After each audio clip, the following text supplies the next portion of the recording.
Short of accusing the movers of legislative fraud and accusing the Speaker of insensitivity, allow me to say this procedurally that you can guide the House. On the 8th of October last year, I filed with the Honorable Speaker. You said the sensitivity on the Speaker's side? I said short of. I want to teach him that means short of, and does not mean I do. No, short of. You rephrase your statement.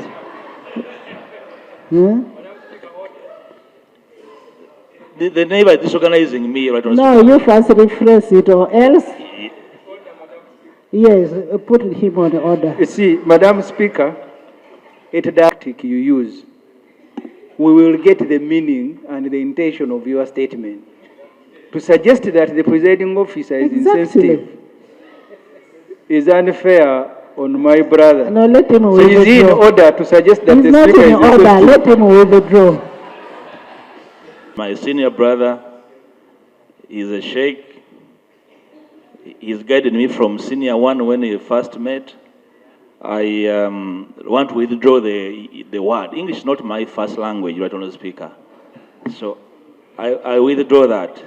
Okay. Right, Honourable Speaker, on the 8th of October last year, I filed with the Speaker's office 8 bills, including the political parties' amendment bill as a private member.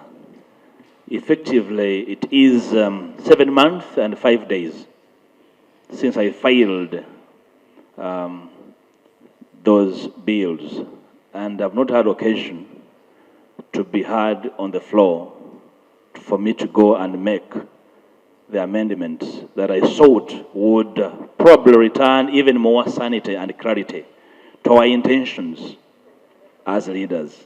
Honourable Speaker, now that we have one lucky mover who filed several months after. All the members are lucky in this house. There is no one lucky mover. No, including yourself.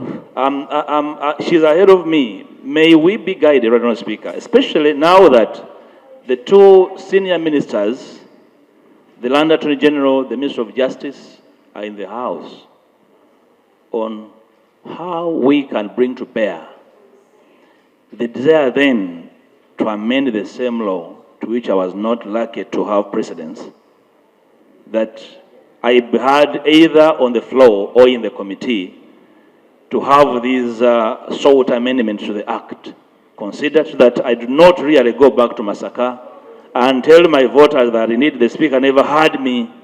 Right, Honourable Speaker, may I be guided procedurally on how to bring to bear those amendments? I think it is the amendment.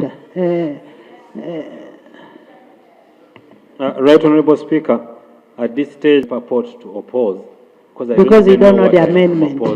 So let it go to the committee. It's a matter for leave to appeal to. Yes. Right, Honourable Speaker, parties in this House and all political parties would be interested. But there are 2 terminologies that have been used. And I'm seeking clarification from the movers over what they mean by dialogue, over what they mean Honourable, you're discussing right, Honourable Speaker, allow me. There's an order, okay. Allow me to... There's an order. There's an order. There's an order. And I have a lot of respect for Honourable Patrick.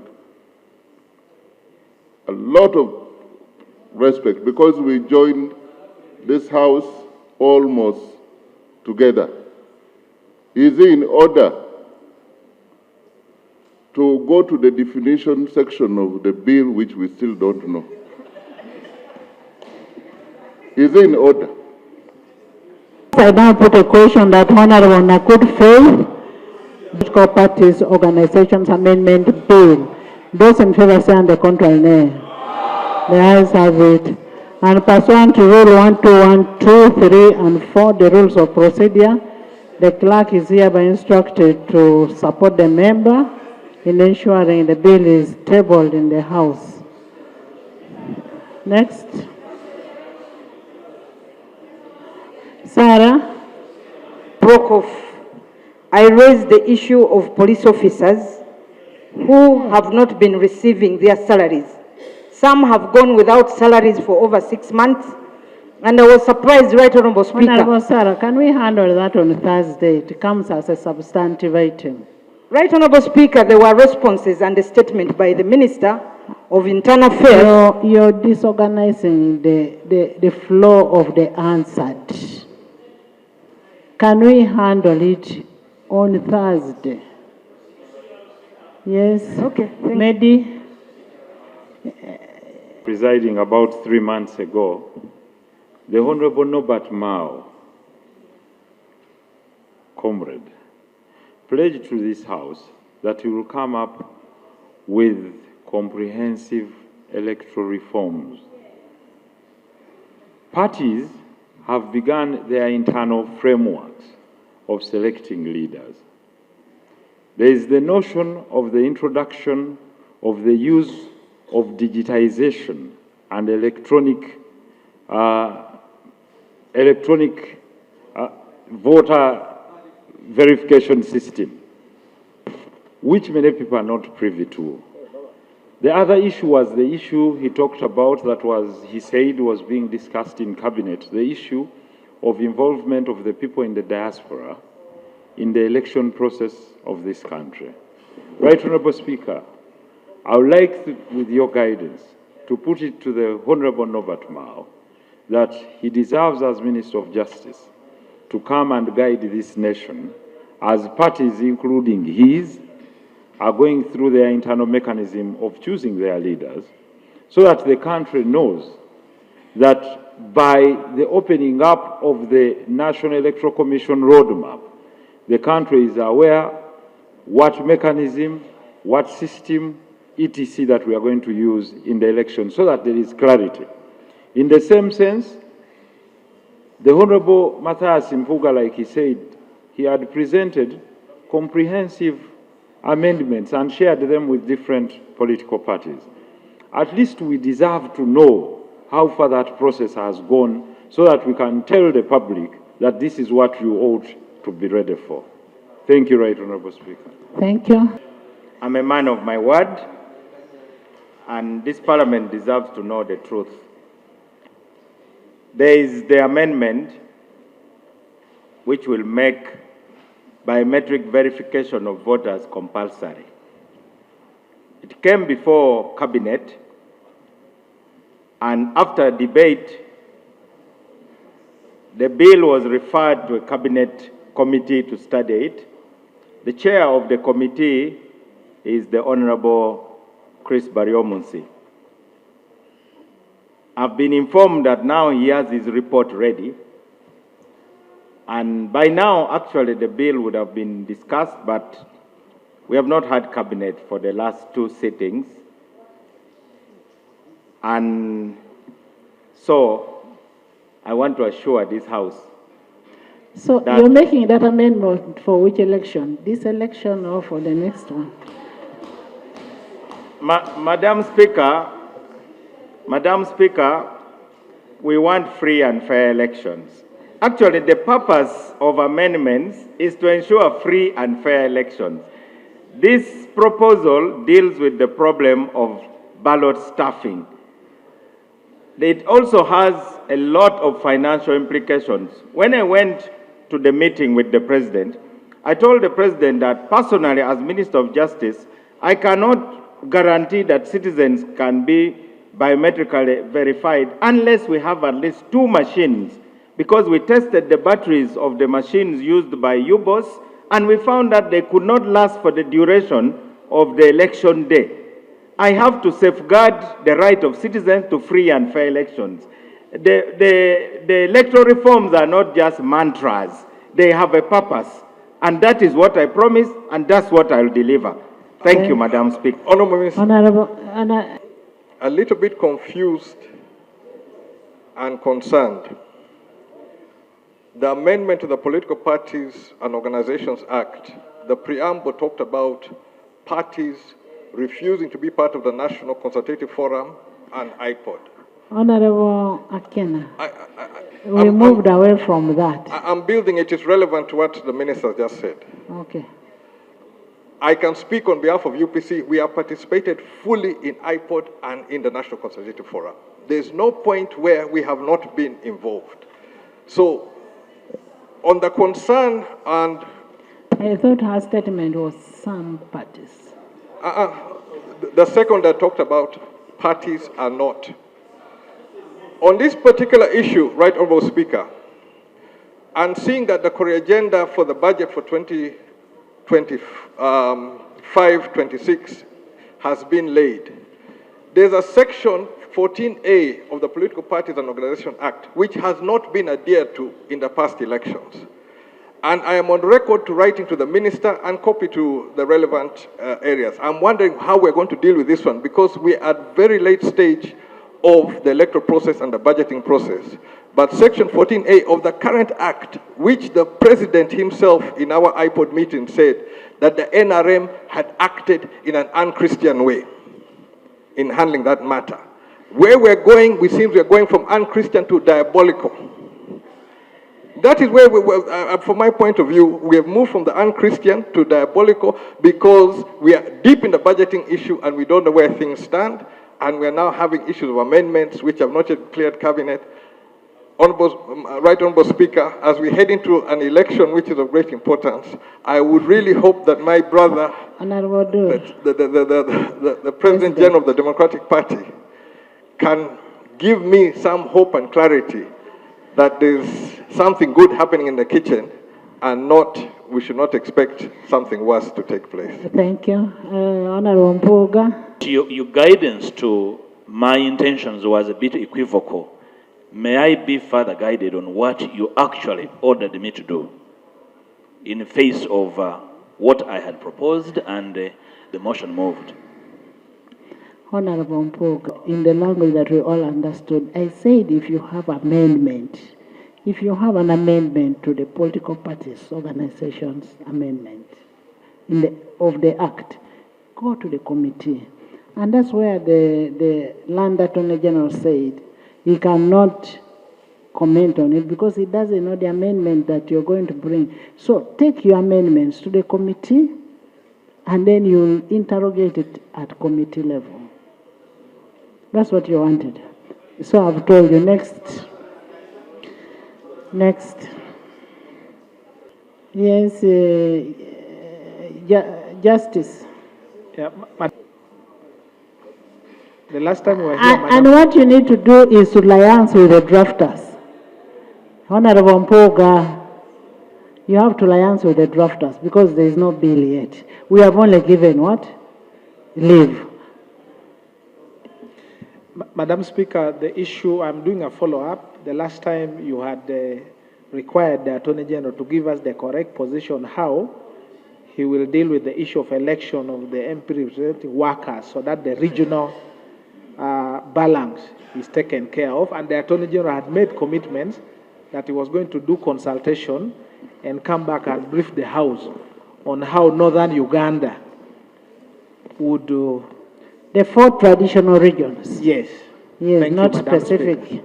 Honourable Attorney General. Right Honourable Speaker, like I did commit here, as soon as I left the House, I did forward this matter to the Minister of Gender, under which docket it falls, and I copied my communication to the clerk, and the Minister of Gender has been handling that issue. I think they've even had several, I think 2 or 3 meetings with the workers.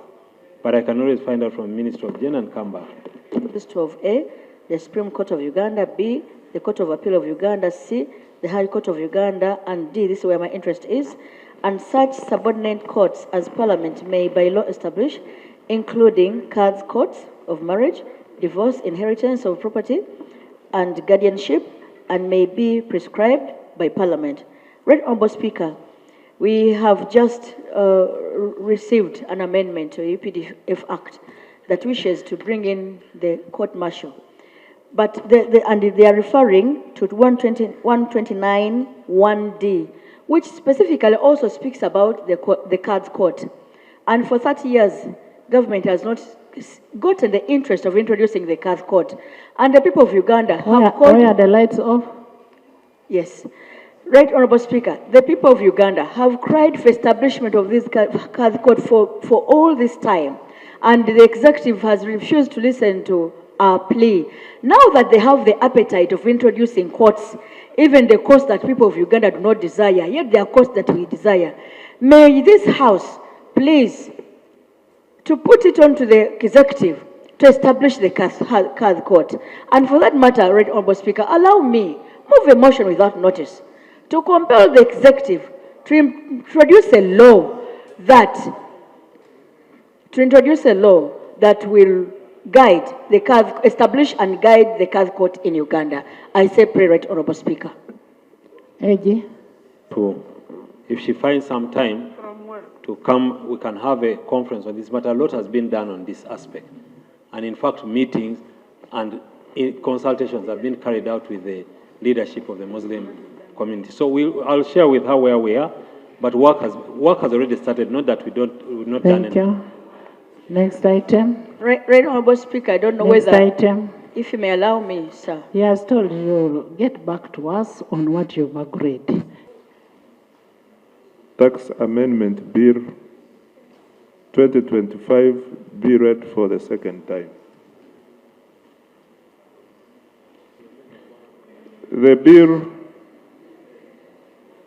The object of the bill is to amend the Value Added Tax Act, Cap 344, Nathan. to provide for the anti-fragmentation rule for imported goods, to exempt biomass pellets and solar lanterns from value-added tax, to zero-rate the supply of aircraft, to prescribe the United Nations related agencies and specialized agencies as listed institutions, and also the bill provides for other related matters. Thank you. Thank you. Chair of the committee.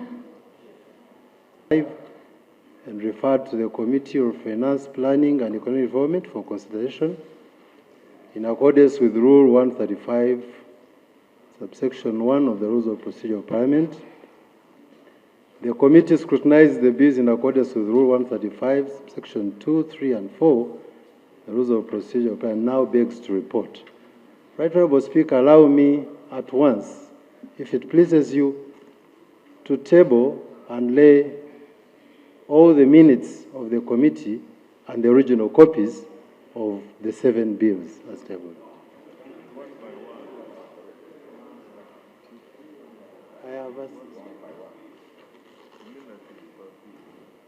We are going to deal with each bill separately, but they have the same minutes.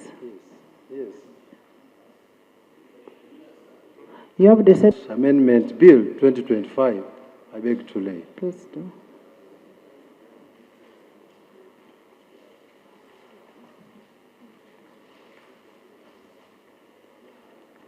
Right Honorable Speaker and Honorable colleagues, the Value Added Tax Amendment Bill 2025 was read for the first time on the 27th of March 2025 and referred to the Committee of Finance, Planning and Economic Development for consideration, and in accordance with Rule 135, subsection 1 of the Rules of Procedure of Parliament, the committee scrutinized the bill in accordance with Rule 135, subsection 2, 3, and 4 of the Rules of Procedure of Parliament, and now begs to report.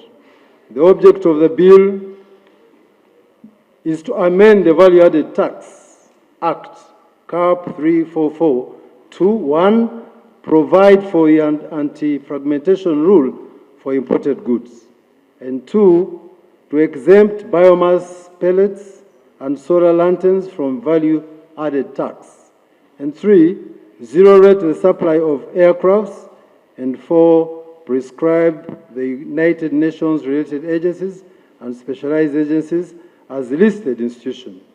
Methodology. While considering the value-added tax Amendment Bill 2025, the committee utilized the following methods. 1, meetings.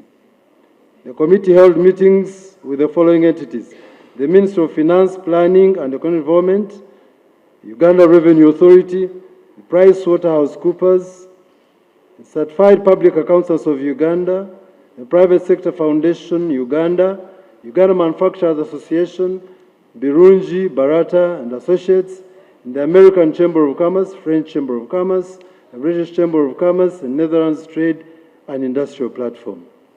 And we received written submissions from the Attorney General, the Kikubo Entrepreneurs Initiative, and Buuna and Vadevye Certified Public Accountants. And under document review, the committee reviewed and made reference to the following documents. 1, submissions from the stakeholders mentioned above, a policy note, the VAT exemption for biomass pellets in Uganda from the Ministry of Finance, Planning and Economic Development, and the policy note, imposition of VAT on supply of billets from the Ministry of Finance, Planning and Economic Development, the Value-Added Tax Amendment Bill, explanatory notes, and the Value-Added Tax Act, CAP 344. The committee observations and recommendations. A certificate of financial implication. The certificate of financial implication indicates that as a result of the proposed amendment to the VAT Amendment Bill, government will experience a revenue loss estimated at 38 billion annually. The committee noted that based on the objectives of the bill and the expected achievements, the bill's likely implications will be as follows. 1, the introduction of the anti-fragmentation rule, whose objective seeks to combat tax evasion by preventing importers from intentionally splitting consignments to remain below the VAT registration threshold, is expected to enhance tax administration, improve revenue collection, and strengthen Uganda VAT compliance framework. And this provision, if passed and implemented as planned, will yield a positive effect on the revenue. The refinement of the VAT exemptions for the solar lanterns and textiles inputs addresses previous drafting errors, ensuring that the law aligns with its intentioned policy objective, and this correction will promote consistency and clarity in the application of tax laws. This provision, if passed and implemented as planned, will yield a neutral or positive effect on revenue. The repeal of the VAT exemption on billets is intended to boost local production, reduce reliance on imports, and advance Uganda's industrialization agenda. By supporting domestic manufacturing, this measure is expected to create jobs, enhance value addition, and stimulate economic growth. This provision, if passed and implemented as planned, will generate revenue of Uganda shillings 30 billion. Exempting biomass pellets from VAT Honorable promotes... Senator, you have something to say? No, I was seeking your indulgence. These are 7 bills. There are bills where we have divergent views and bills where we don't have. So I was only seeking your guidance whether where we don't have too much difference, the chair can summarize and we'll go to those that may take time. Yes. Chair, can you summarize? We go to this committee stage and... Much obliged, Honorable Speaker. Having said that, though I know the body would have built the argument, but allow me to go straight, therefore, to the recommendations. To the committee recommendations. The committee recommends that the Minister of Finance undertakes a study on the impact of groupage consolidated cargo on VAT compliance for future policy consideration. And 2, the Uganda Revenue Authority should apply Section 7 and 8 of the VAT Act to establish eligibility of each individual importer under the groupage cargo category for VAT registration. And 3, Clause 2 of the VAT, or Value Added Tax Amendment Bill 2025, be deleted. Under the exemption of the United Nations related agencies and specialized agencies from tax, the committee recommends that the proposed amendment be adopted. And under the exemption of the tax for items under Schedule 3, Clause 4 of the bill seeks to amend Schedule 3 of the Principal Act by replacing the exemption or the supply of composite lanterns and so on. And Right Honorable Speaker, the committee recommends that the proposed amendments be adopted. Imposition of VAT on billets. The committee recommends that the proposed amendments be adopted. Inclusion of biomass billets in Schedule 3. The committee recommends that the proposed amendments in Clause 4 be adopted. Zero rating the supply of aircraft. The committee recommends that the proposed amendments in Clause 5 be adopted. In conclusion, the committee recommends that the value-added tax amendment Bill 2025 be passed subject to the proposed amendments. Thank you. Honorable Minister. Apply taxes properly. Where would whom to tax and whom not to tax. Now, these exemptions you are bringing this time, have you done a total analysis to confirm to the people of Uganda that you are not going to shift this tax to another person? Thank you, Madam Speaker. Madam Speaker, we provided before the committee a number of research studies we have undertaken on the proposed amendments. Also, I wish to inform the House that we have done the tax policy, which is now before Cabinet for consideration. And this will streamline whatever proposals we shall be bringing and how we intend to streamline tax administration to raise the desired revenue. So therefore, to allay the fears of Honorable Nganda, the chairperson of the committee can confirm that this time round we provided the studies, and also when Cabinet passes the tax policy, which is under consideration, I will also be laying a copy of the policy to the House. Thank you. Minister for Finance. This is one of the bills where both the committee members from both sides of the House had no contention. I therefore move a motion that we go to committee stage. That we go to the committee stage. Most of the proposals there are agreed with, but the proposal that... There's an order.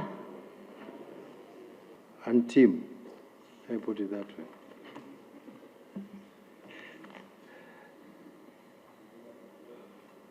Right Honorable Speaker and colleagues, I'll go straight to observations in the interest of time. The remission of duty paid on damaged and expired or obsolete goods. The amendment allows a person liable to pay excise duty to apply to the Commissioner General for remission of duty if they can provide sufficient proof that the goods were damaged, expired, or obsolete. This application must include, 1, evidence that the excise duty was paid on the damaged, expired, or obsolete goods where applicable. The goods delivery document, such as a formal order for the delivery of goods, should be available. A report from a competent authority detailing the extent and cause of damage in case of the damaged goods, and any other documentation prescribed by the minister, through regulations. If the commissioner is satisfied that the excise duty was paid on the affected goods, they may either offset the excise duty paid against any other outstanding duty owed by the taxpayer, or, at the taxpayer's written request, apply the excise duty paid in reduction of any other outstanding obligation or liability to a person liable to pay tax with regard to other undisputed taxes.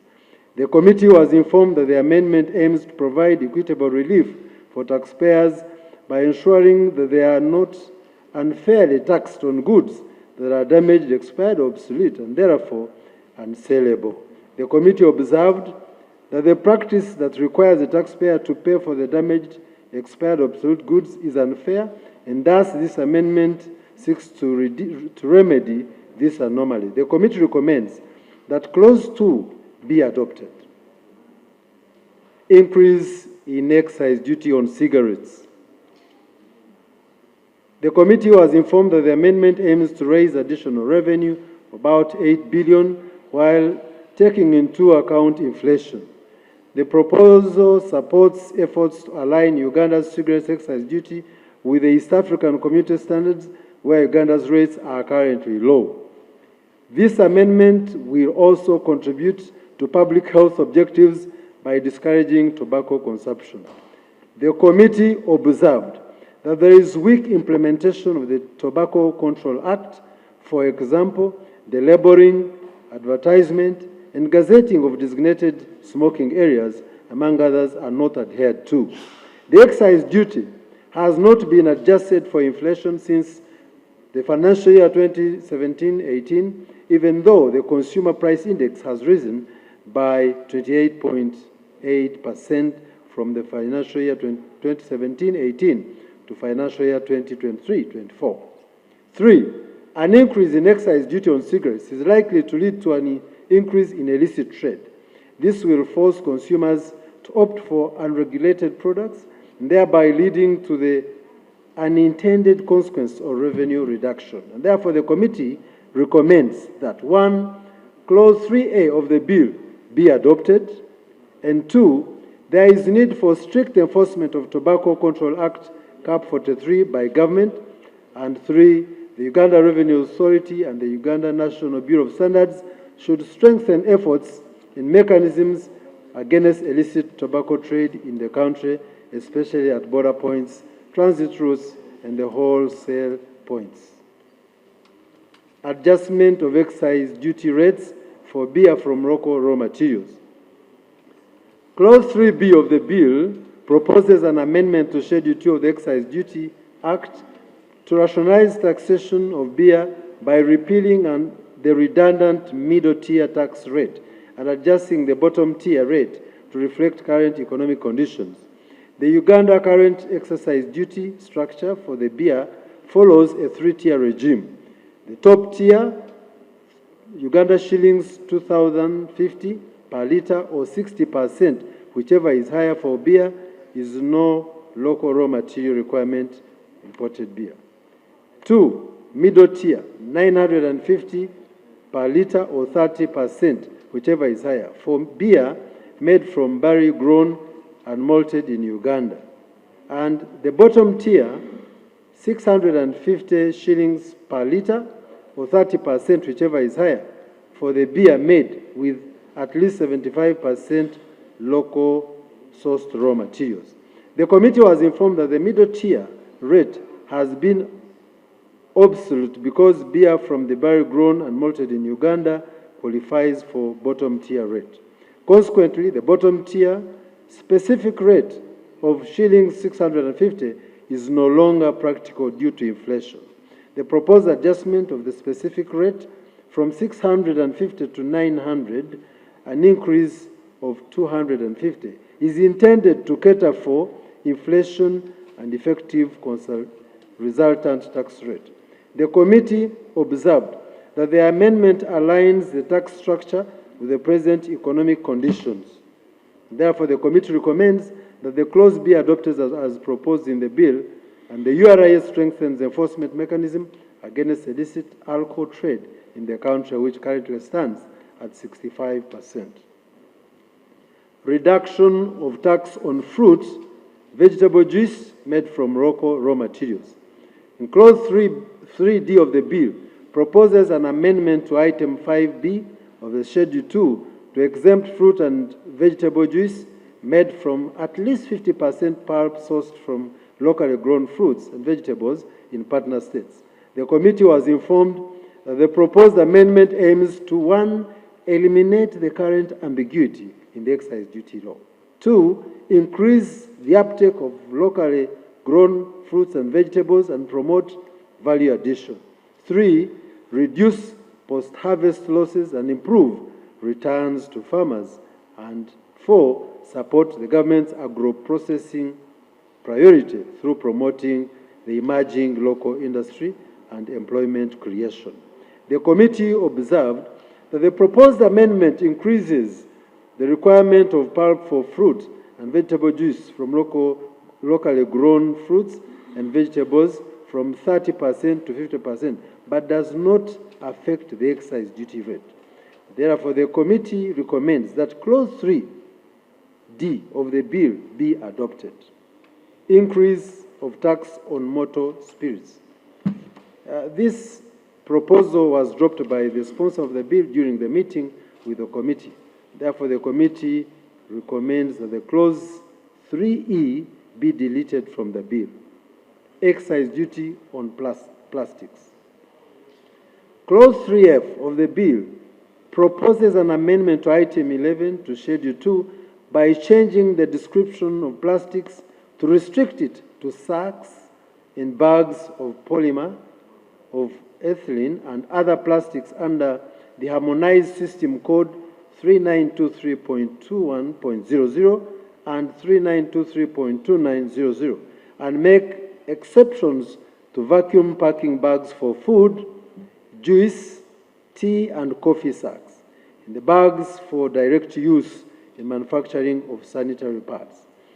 The committee was informed that the proposed amendment seeks to clarify that the excise duty on plastics specifically applies to single-use plastics bags and plastic bottles as a major environmental pollutant, while keeping the excise rate unchanged. The proposal acknowledges that not all plastic products have the same environmental impact. This approach seeks to promote environmental responsibility without unduly burdening industries which rely on durable or economically essential plastic products.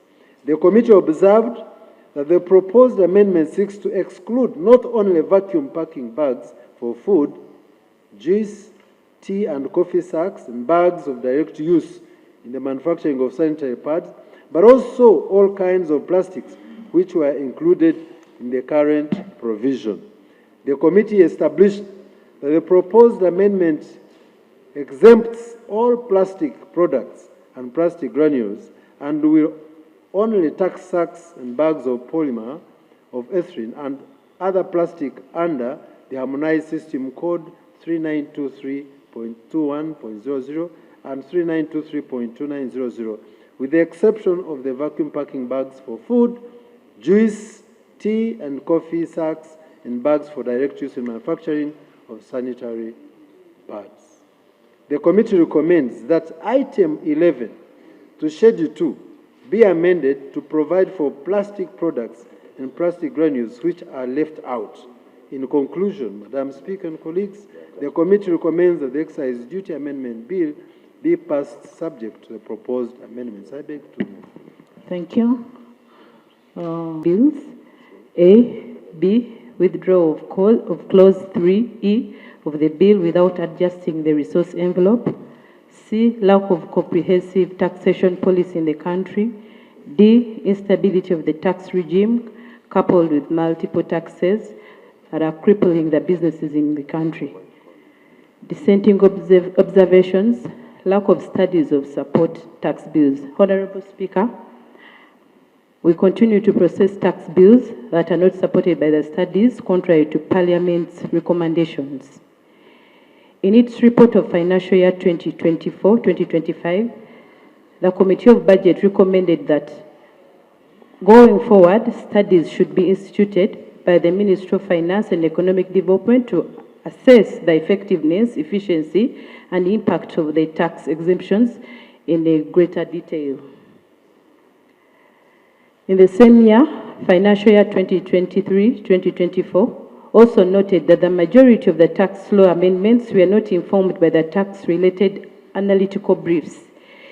It emphasized that the ministry responsible for finance failed to adhere to the previous recommendation of Parliament that while standing bills for the financial year 2023-2024 every bill should be accompanied by a stand-alone evaluation or regulatory impact assessment.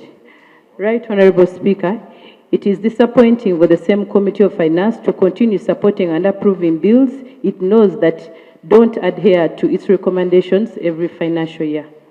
We continue witnessing a lack of appropriate studies for the current tax bills. For instance, while appearing before the Committee of Finance to process the tax bills, the Minister projected that the tax proposals for financial year 2025-2026 would generate Uganda shillings 538.6 billion. Additionally, he projected to generating Uganda shillings 1.885 billion from the URA administration measures, making a total of Uganda shillings 2.4236 billion, while targeting a domestic revenue growth of Uganda shillings to 4.8374 billion. The government doesn't explain how it intends to raise the remaining Uganda shillings 2,413,14 billion. This informs that the government revenue projections are made without studies to support the tax proposals. Failure of URA to achieve targeted revenue projections further confirms our claim. For instance, in the fiscal trends for financial year 2023-2024, URA has targeted to raise 21,218.98 billion in revenue, but only managed to collect 27,301.22 billion, leaving a revenue gap of 1,917.76 billion. Right, Honorable Speaker, I would want to skip the table of the medium projections, financial year 2022-2025 and 2029-2030, to continue and to proceed with the budget framework paper, financial year 2025-2026, revenue targeted, which were compared to the first and second budget called circulars, revenue projections that indicate very wide variations, suggesting a lack of studies underpinning these projections. The 13th September 2024 projected domestic revenue at Uganda shillings 33.182 trillion with a budget of 57.441 trillion. The budget call circular issued 3 months later, on the 13th February 2025, projected domestic revenue at Uganda shillings 35,692.9 billion. That proposed domestic revenue amounted to Uganda shillings 38,818.66 billion for a budget of 71.98 trillion. The frequent changes in revenue targets the frequent changes in the revenue targets imply a lack of thorough studies to support tax proposals.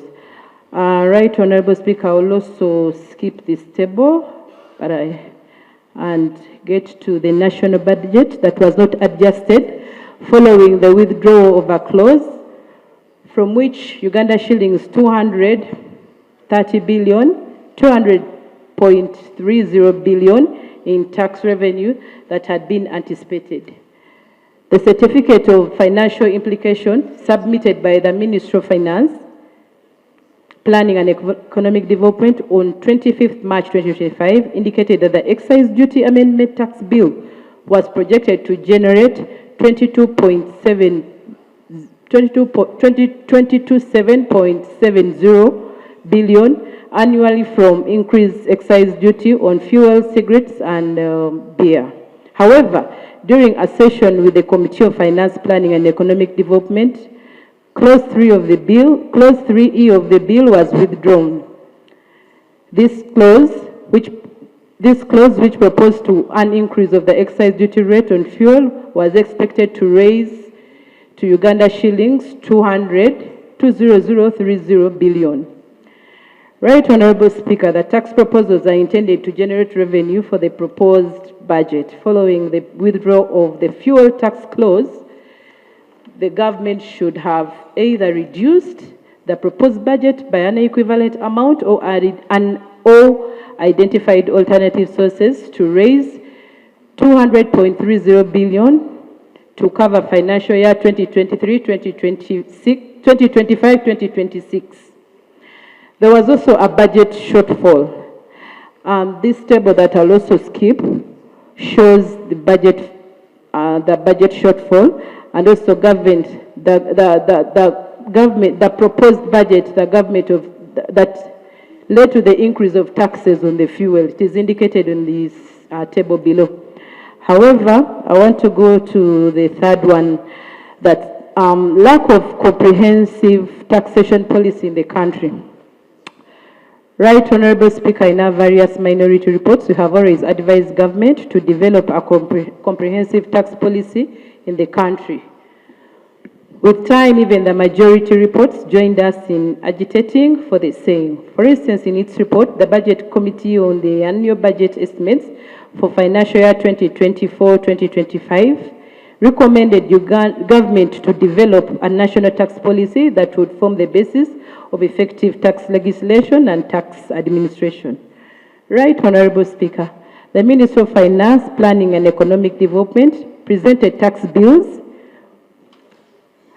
Right, Honorable Speaker, this I will stand this because the Minister says he explained to us that he's going to present it in the cabinet. Okay, yeah. So Thank you. I'll jump that one and go to instability of the tax regime, coupled with multiple taxes, crippling businesses in the country. While taxes are crucial for the country's development, a multitude of taxes and complex tax procedures have placed a significant burden on businesses, hindering their growth, profitability, and overall sustainability. A typical business pays corporation, income tax, VAT, excise on locally manufactured or imported goods and services.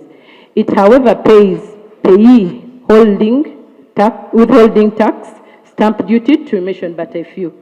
Right, Honorable Speaker, the cumulative effect of multiple tax significantly erodes profits, leaving businesses with little profits for reinvestment and expansion. It is high time this government streamlined the tax policy, reduce number of levies, simplify tax compliance, and provide a more conducive business environment. Right, Honorable Speaker, the frequent amendment of the tax laws has presented challenges for both the taxpayers and Uganda Revenue Authority in administering taxes. Previous reports from the Committee of Finance regarding tax bills attributed this to the lack of comprehensive tax policy. While processing the financial year 2024-2025 tax bills, the Committee on Finance recommended that Ministry of Finance, Planning and Economic Development establish such a policy to ensure, among other things, stability of the tax regime. Right, Honorable Speaker, it is regrettable that this year the government is proposing 7 tax bills that appear intended to further burden taxpayers without a commensurate improvement in public service delivery. We continue to witness inadequate health care services nationwide and severely underfunded education sector, and the persistent problems of the poor roads and floods, to mention but a few. Taxes must serve as instruments of development, not solely as mechanisms of revenue collection. The front bench, spearheaded by the Minister of Finance, Planning and Economic Development in collaboration with URA, proposes new proposals every year, and this House, the Parliament of Uganda, legislates to increase taxes on every people who elected us. New taxes upon old ones accumulatively added on the already heavy taxes burdened first by most Ugandans. While in this obligation, in the obligation of the taxpayers to pay the tax dues, it is equally an obligation of the government to offer services to its citizens in equal measure. Right, Honorable Speaker, countries must pay heavy taxes and have their services improved across the board.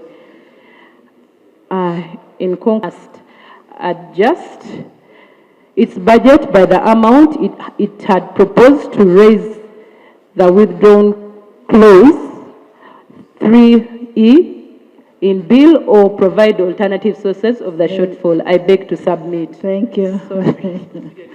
Speaker, I signed the minority report, but the former LDU had started complaining in the committee. Why do you have minority report? So the minority report is... Let's go to serious business. Honorable Minister. Honorable Chair. Right, Honorable Chair. There is a reason when we are considering the budget why we start with the revenue before we come to the expenditure. The outcome from this debate will inform the final resource envelope. At the moment, this fuel, which Honorable Council Nabukera was talking about, is not part of the projection. This was a projection from the MTF, and the MTF did not envisage that we shall be imposing the fuel levy. Therefore, to allay your fears, Honorable Guzuli and the House, dropping this proposal does not have any impact on the resource envelope. Madam Speaker, the trouble is that when you are presenting the draft estimate, the requirement in the law, section 12, is that you must issue a certificate speaking to the completeness of the information you are giving to Parliament. So you cannot be fidgeting every day, changing figures as if you were in a workshop. That's what the law says, section 12. Are you in agreement with the dropping? We're actually very happy that he had withdrawn. We're only alerting Parliament that that withdrawal has effect on their budget itself. Okay. The object of the bill is to amend the Tax Procedures Code Act, Cap 343, to provide for use of the national identification number and the registration number as tax identification numbers, provide for a gaming and betting centralized payments gateway system, provide for the penal tax for failure to use or integrate with the gaming and betting centralized payments gateway system, and for other related matters. I submit. Thank you. Assessment of the teens with NINs and registration numbers. Clause 2, subsection 1 of the bill proposes to substitute section 4 of the Tax Procedures Code, Cap 343, to designate national identification numbers issued by National Identification Registration Authority and the registration number issued by Uganda Registration Services Bureau as the official tax identification number, and the TIN issued by the Foreign Tax Authority with whom Uganda has a tax treaty or agreement for exchange of information. In January 2022, URA issued a public notice requiring taxpayers to update their registration details to include the NINs, thus reinforcing the move towards a unified identification system. The committee was informed that adopting the NIN and URSB registration numbers as TINs offers several benefits as explained below. 1, consistent identification. The NIN ensures continuity, remaining unchanged even when taxpayers' details such as names and addresses are updated. This minimizes confusion and leads to more accurate identification, particularly in cases of individuals with similar names, company mergers, or trade names used, or trade name usage, I beg your pardon. Efficient data management. Using NIN as unique identifier simplifies the integration of various data sources, such as tax returns, payments, and other relevant information. This facilitates easier cross-referencing, analysis, and reporting. And 3, improving communication. The NIN provides a clear reference point, enhancing communication between Uganda Revenue Authority taxpayer and taxpayers through both digital and traditional channels, reducing ambiguity and streamlining interaction. The committee therefore observed that the proposal will simplify the process of paying taxes. And 2, the proposal will enable Uganda Revenue Authority to collect data on both individuals and non-individuals who are in the business but not paying their fair share of taxes, and implement the requisite measure thereafter. The proposed enhancement is aligned to Section 65 of the Registration of Persons Act, which permits the use of national identification registration for taxation purposes. And 4, use of NIN will enable taxpayers to easily comply with registration of tax purposes. Majority of Ugandans already have the NINs, which shall not change even upon expiry of the taxpayer's national identification card. 4.3, establishment of a central registry for non-individuals. Clause 2, subsection 2, proposes to amend the Tax Procedures Code to amend the URSB to establish and maintain a centralized registry, centralized register of all non-individual entities registered, incorporated, or operating in Uganda. The committee was informed that currently the registration and regulation of non-individual entities in Uganda is fragmented, with multiple government agencies managing different categories of entities under various legal frameworks. This fragmented approach has resulted in 2 data inconsistencies and duplication of processes, causing inefficiencies in licensing and regulation. The absence of a centralized database complicates efforts to track beneficial ownership, creating opportunities for illicit financial activities, tax evasion, and revenue loss. The proposed central registry is intended, therefore, to address these challenges by providing a unique database of non-individual entities, include trusts, societies, cooperatives, and non-governmental organizations. The committee observed that the establishment or establishing a centralized database will create a more efficient and transparent registration framework, and this will streamline taxpayer identification and enhance revenue mobilization. 4.4, inclusion of NIN and registration number in the returns of tax authorities. Clause 2, subsection 2, seeks to amend the Tax Procedure Code Act to require taxpayers to include NINs, business registration numbers, or TINs used by foreign tax authorities with whom Uganda has a tax treaty or agreement for exchange of information on any return, notice, communication, or other documentation submitted for tax purposes. The committee observed that the amendment intends to preserve provisions of Section 4, subsection